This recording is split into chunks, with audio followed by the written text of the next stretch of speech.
지난주일 우리는 느헤미야가 예루살렘의 황폐한 소식을 듣고 하나님 앞에 무릎 꿇고 기도하는 모습을 함께 살펴보았습니다.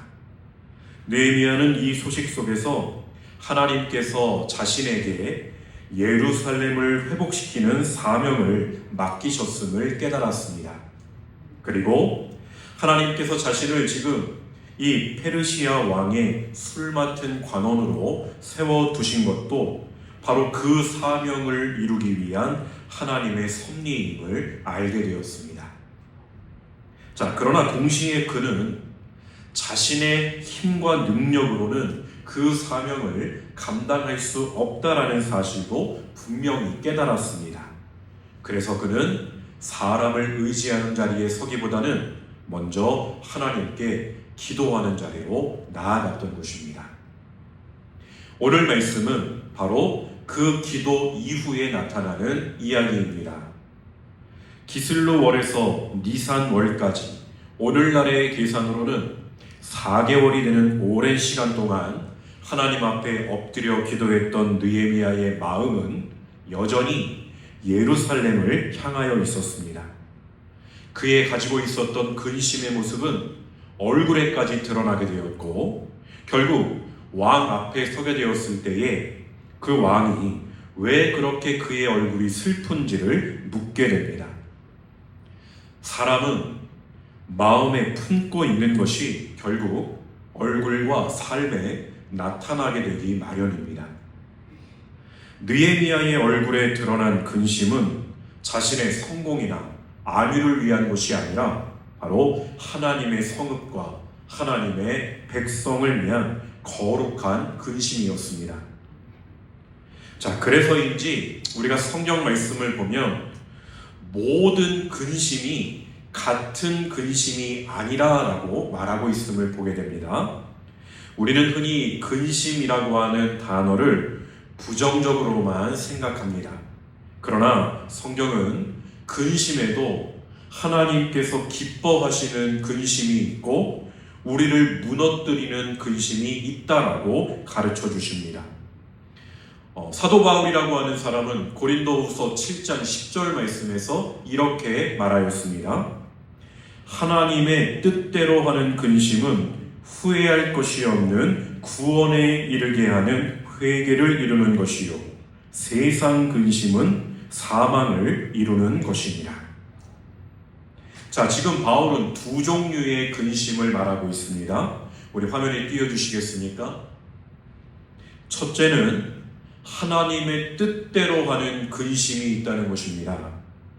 영어 성경으로 보면 이것을 거룩한 근심 또는 하나님을 따르는 근심이라고 번역합니다. 바울이 말한 하나님의 뜻대로 하는 근심은 먼저 우리의 죄를 깨닫고 회개하게 하는 근심입니다. 그런데 하나님께서 주시는 근심은 거기에서 끝나지 않습니다.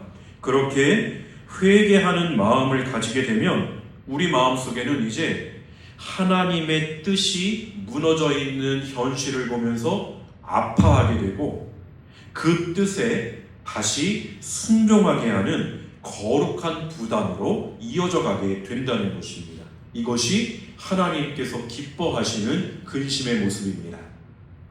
그런데 반면에 또 둘째로는 세상 근심이라고 하는 것이 있다는 것입니다.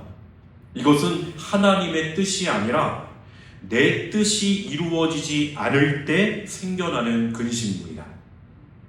욕심이 좌절될 때 찾아오는 근심이며 결국 사람을 더욱 자기 중심적으로 만들고 하나님에게서 멀어지게 하는 근심이 있다는 것입니다.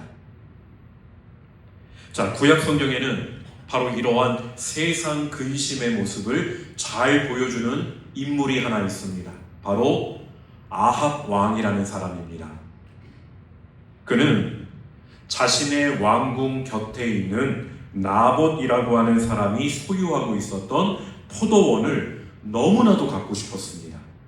그런데 이 나봇이라는 자가 조상 대대로 물려받은 이 기업을 절대로 팔 수 없다라고 거절하자 아합은 왕이면서도 식사를 거부하고 침상에 누워 얼굴을 돌린 채 근심에 빠졌다라고 성경은 말하고 있습니다. 자, 그의 근심은 어떠한 근심입니까? 하나님의 뜻 때문이 아니라 자신의 욕망이 좌절되었기 때문에 생겨났던 근심입니다. 결국 이 아합의 근심을 알고 있었던 아합의 아내 이세벨이 거짓 증인들을 세워서 이 나봇을 죽이고 그 땅을 빼앗았고, 하나님께서는 후에 이 아합과 이세벨을 엄중하게 심판하셨습니다. 자, 이처럼 욕망이 마음을 다스리면 세상 근심이 자라나게 되는 것이고, 하나님의 뜻이 우리의 마음을 다스리면 거룩한 근심이 자라나게 되는 것입니다. 자, 그러니 여러분, 이제 다시 이 느헤미야라고 하는 사람의 근심을 보시기 바랍니다. 느헤미야의 얼굴에도 분명히 근심이 있었습니다. 그러나 그의 근심은 자신의 출세를 위한 근심이 아니었습니다. 더 높은 자리를 얻지 못해서도 아니었고, 더 많은 것을 갖지 못해서도 아니었습니다. 그의 근심은 하나님의 성이 무너지고 하나님의 백성이 수치를 당하고 있다는 사실 때문이었습니다. 즉, 느헤미야의 근심은 하나님께서 그의 마음에 심어주신 거룩한 근심이었다는 것입니다. 자, 그래서 오늘 본문 1절의 말씀을 보면 느헤미야는 왕 앞에 서 있습니다. 자, 그런데 여러분, 당시 왕 앞에 서 있는 사람은 언제나 밝은 표정을 유지해야만 했습니다. 왕 앞에서 근심이나 슬픈 얼굴을 보이고 있는 것은 왕에 대한 불충이나 불만으로 오해받을 수 있었기 때문에 느헤미야에게는 이 모습을 보인다는 것이 매우 위험하고 두려운 순간이었던 것입니다. 그래서 이어지는 2절 말씀을 보면 왕이 이렇게 묻고 있고 느헤미야가 이렇게 마음에 생각하게 됩니다. 왕이 내게 이르시되 내가 병이 없거늘 어찌하여 얼굴에 수심이 있느냐? 이는 필연 네 마음에 근심이 있음이로다 하더라. 그때에 내가 크게 두려워하여. 왕은 지금 느헤미야의 얼굴을 보면서 그의 몸이 아니라 마음을 읽고 있습니다. 그리고 느헤미야는 그 순간 내가 크게 두려워하였다라고 고백하고 있습니다. 왜냐하면 왕의 질문 하나가 자신의 생명을 좌우할 수도 있었기 때문입니다. 자, 그런데 이어지는 또 3절 말씀을 보면 느헤미야는 두려움 때문에 침묵하지 않고 있습니다. 왕께 대답하되 왕은 만세수를 하옵소서. 내 조상들의 묘실이 있는 성읍이 이제까지 황폐하고 성문이 불탔사오니 내가 어찌 얼굴에 수심이 없사오리까 하니 라고 대답한 것입니다. 여러분, 이것은 참으로 놀라운 고백입니다. 느헤미야는 자신의 처지를 말하지 않았습니다. 자신의 억울함도 말하지 않았습니다. 자신의 미래에 관한 얘기도 하지 않았습니다. 그가 지금 왕 앞에서 꺼낸 것은 오직 하나님의 백성과 하나님의 성읍에 대한 이야기였습니다. 거룩한 근심이란 자기 자신에게만 머물지 않는다는 것입니다.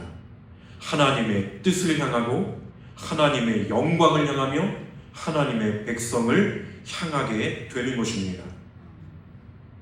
자, 그런데 더 놀라운 것은 왕이 이 느헤미야의 말을 듣자마자 네가 무엇을 원하느냐라고 물었다는 것입니다. 이것은 느헤미야에게 하나님께서 예상하지 못했던 기회의 문을 열어주고 계신 것이었습니다. 당시 페르시아 제국의 최고 권력자인 왕이 지금 느헤미야를 도와주겠다고 말하고 있는 것입니다. 아직 허락이 내려진 것은 아니지만 왕은 느헤미야의 이야기를 들을 준비가 되어 있었습니다. 사랑하는 성도 여러분, 우리가 하나님께서 품게 하시는 거룩한 소원, 거룩한 근심을 가지고 살아갈 때 하나님께서 기회의 문을 열어주실 때가 있습니다.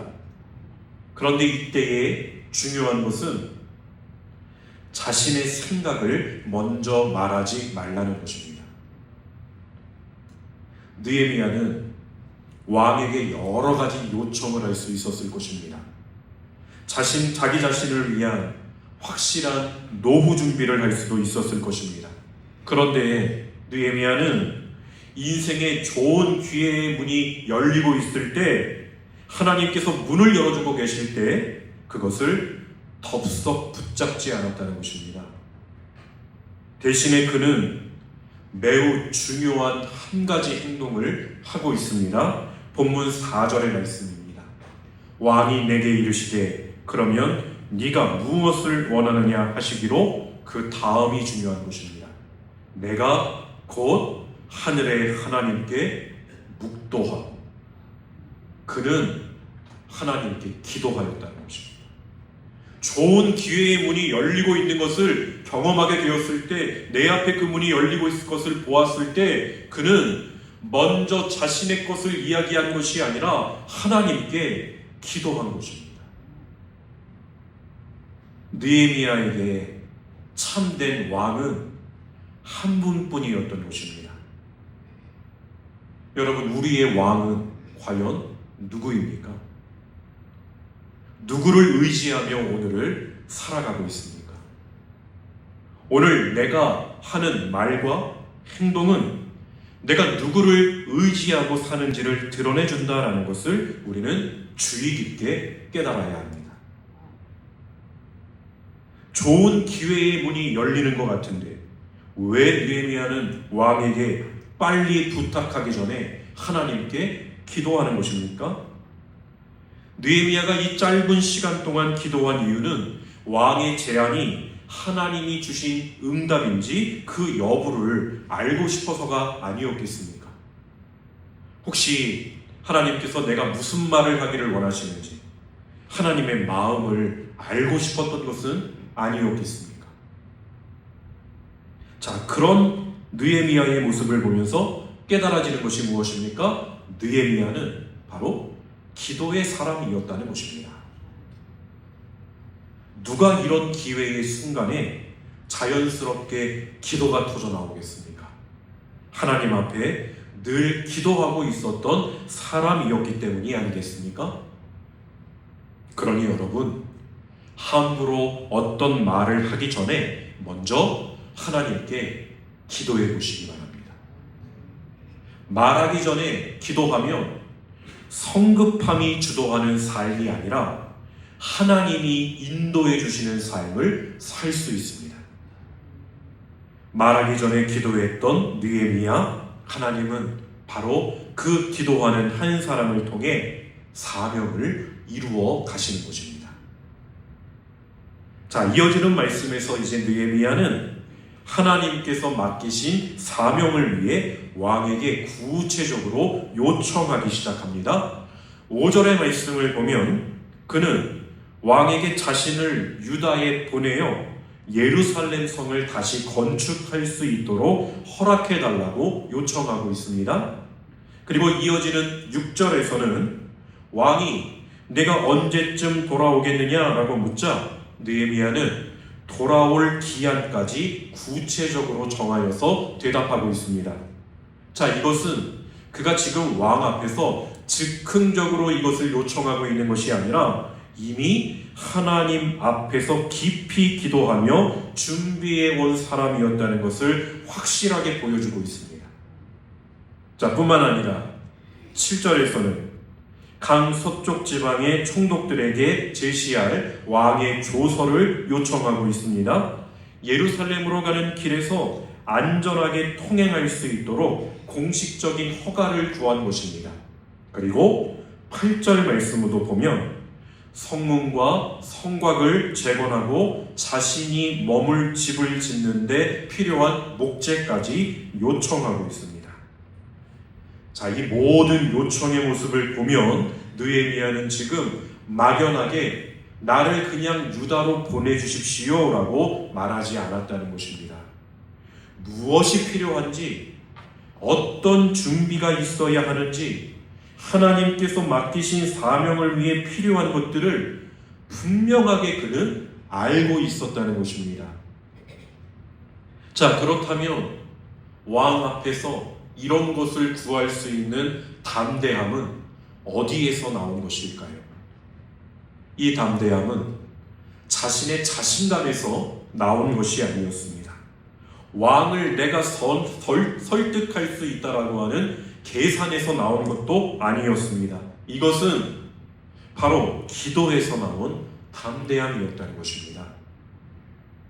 하나님 앞에서 충분히 기도한 사람만이 사람 앞에서 담대할 수가 있는 것입니다. 느헤미야는 하나님의 응답하심을 가슴에 품었기 때문에 두려움보다 순종을 선택할 수 있었고, 하나님께서 맡기신 사명을 담대하게 말할 수 있었습니다. 그리고 더욱 놀라운 것은 이 느헤미야의 요구사항에 대한 아닥사스다 왕의 반응입니다. 오늘 본문 8절 후반절을 보시겠습니까?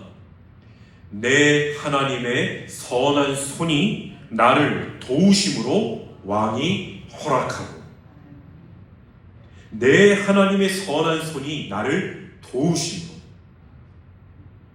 여러분, 왕이 느헤미야의 이 여러 가지 요청에 매우 호의적으로 반응하고 있는 이유가 무엇이라고 하고 있습니까? 내 하나님의 선한 손이 나를 도우심으로. 하나님이 돕고 계셨다는 것입니다. 사랑하는 성도 여러분, 처음 예루살렘에 대한 소식을 들었을 때의 느헤미야의 모습은 자신의 능력이 부족하여서 내가 어떻게 하나님께서 깨닫게 하신 사명을 감당할 수 있을까? 근심하던 사람이었습니다. 그런데 그 근심 중에서 그는 포기해버리고 주저앉아버린 것이 아니라 사람을 의지하지 않고 하나님께 나아가 기도하였습니다. 그리고 하나님께서는 그 기도를 들으시고 선한 손으로 역사하셔서 왕의 마음을 움직여주셨다는 것입니다.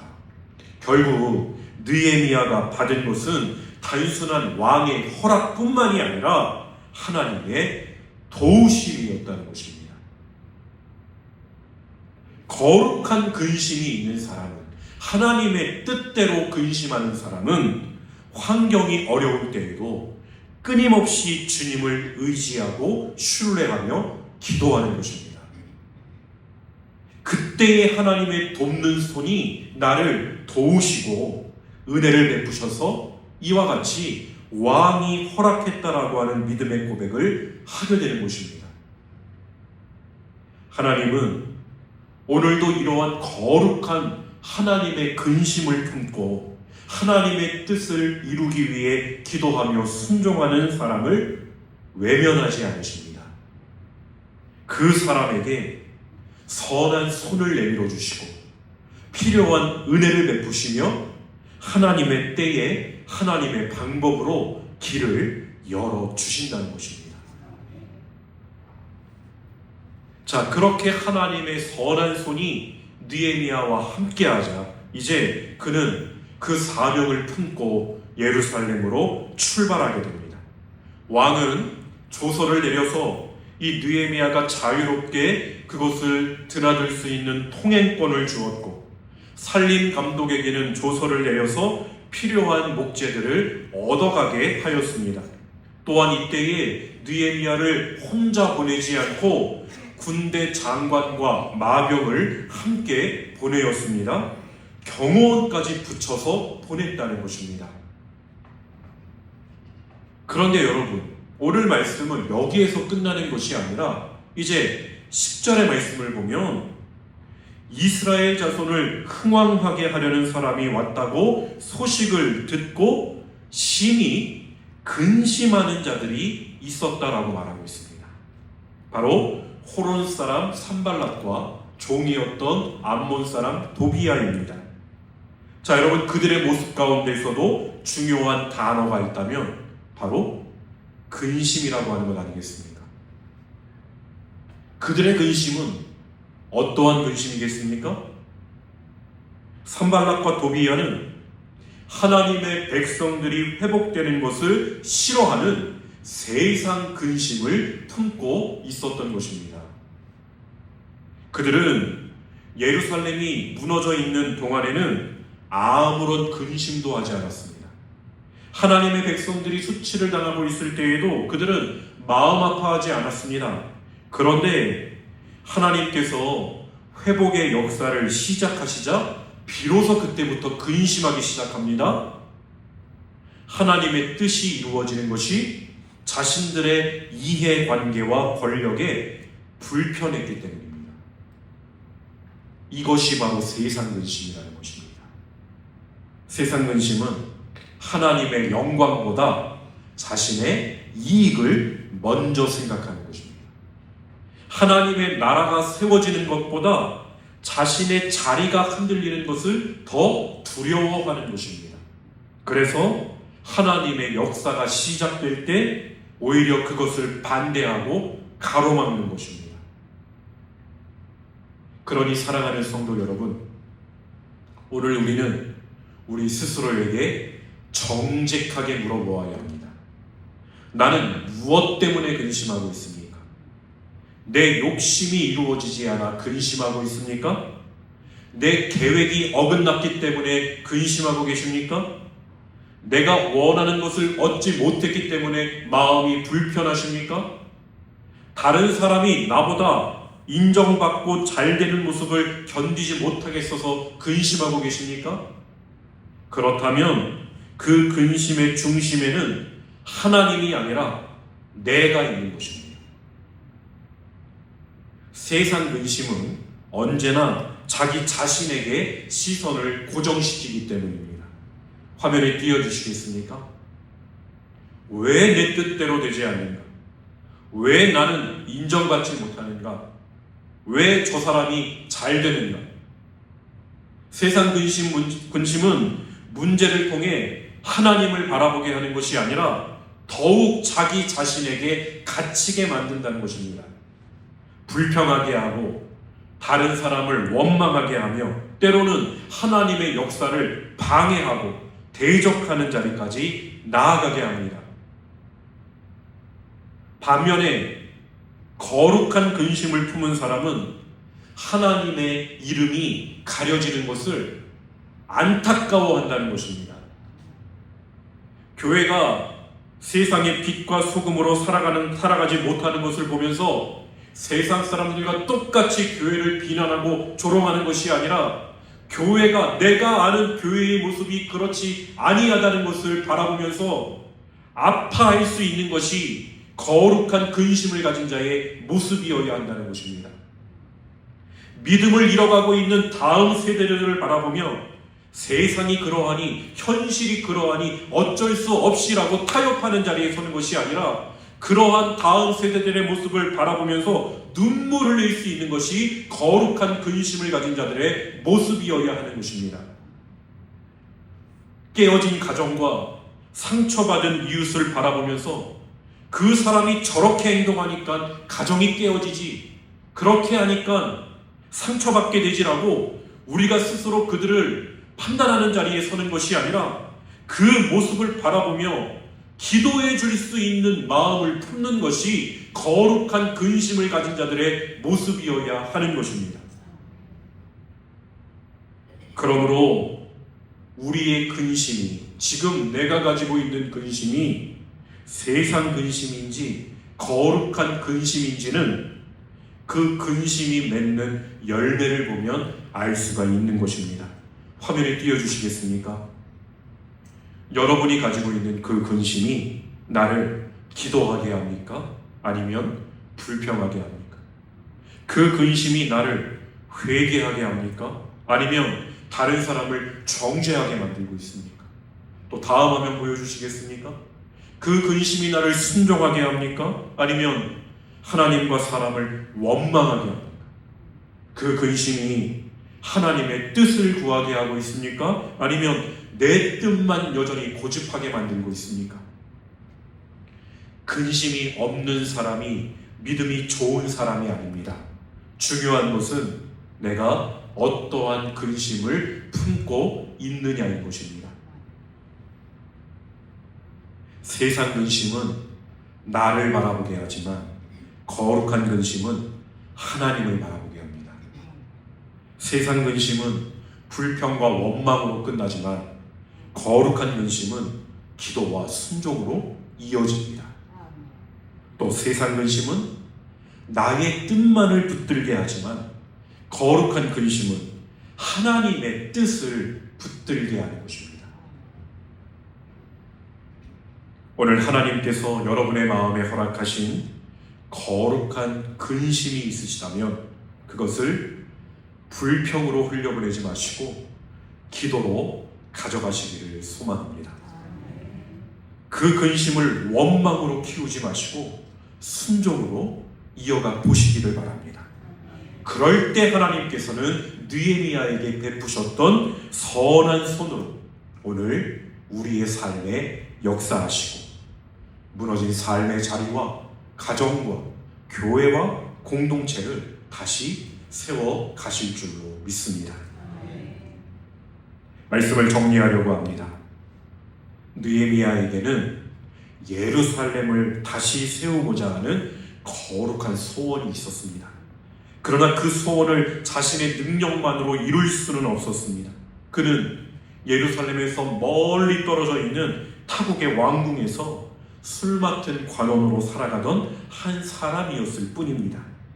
그에게는 예루살렘 성벽을 다시 세울 군대도 없었고 재물도 없었으며 모든 문제를 해결할 권력도 없었습니다.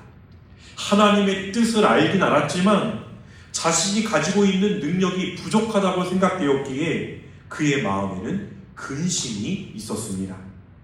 그러나 그가 잘한 행동은 그렇게 자신의 능력이 부족하다라고 해서 포기하지 않았다는 것입니다. 자신이 모든 것을 해결하려고 하지도 않았습니다.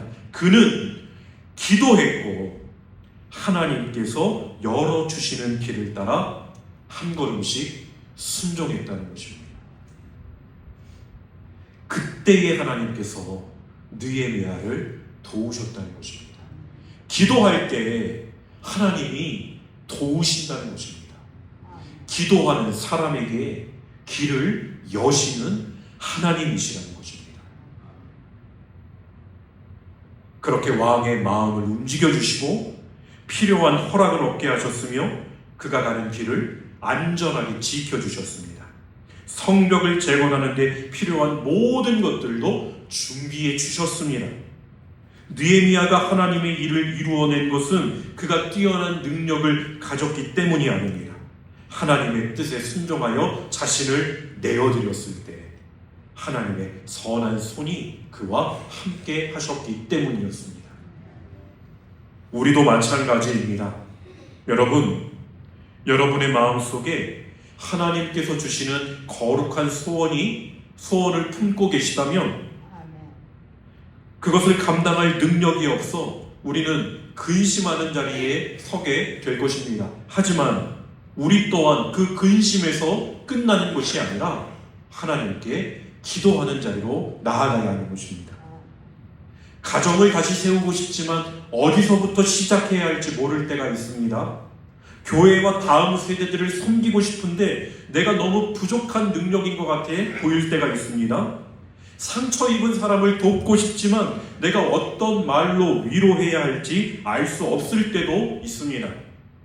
그러나 하나님께서는 우리에게 네가 모든 능력을 갖춘 후에 순종하라고 말씀하시지 않으십니다. 먼저 하나님을 믿고 하나님께서 보여주시는 길을 따라 한 걸음만이라도 걸어보라고 말씀하신다는 것입니다. 하나님은 막힌 길을 여시는 분이시며 닫힌 문을 여시는 하나님이시기 때문입니다. 그 하나님을 믿고 기도해 보시기 바랍니다. 왕의 마음을 움직이시는 하나님께서 오늘도 사람의 마음을 움직이실 수 있습니다.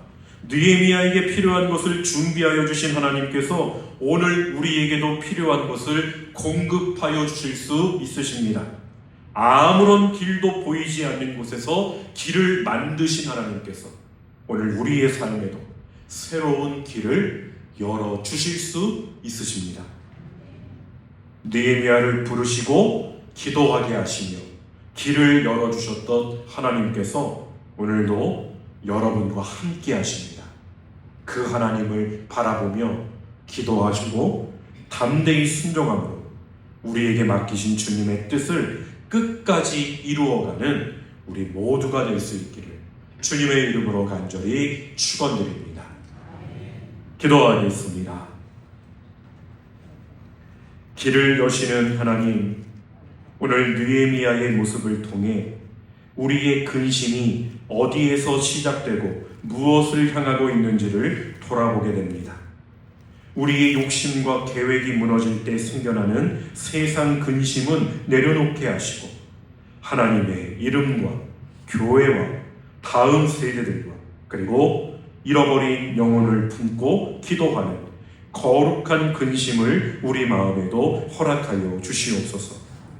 왕의 마음을 움직이시고 닫힌 문을 여셨던 하나님의 선한 손길이 오늘도 우리의 가정과 교회와 삶 가운데 함께 하심을 끝까지 신뢰함으로 무너진 것을 다시 세우시고 하나님의 뜻을 이루어 가시는 역사하심을 바라볼 수 있도록 우리 모두를 인도하여 주시옵소서.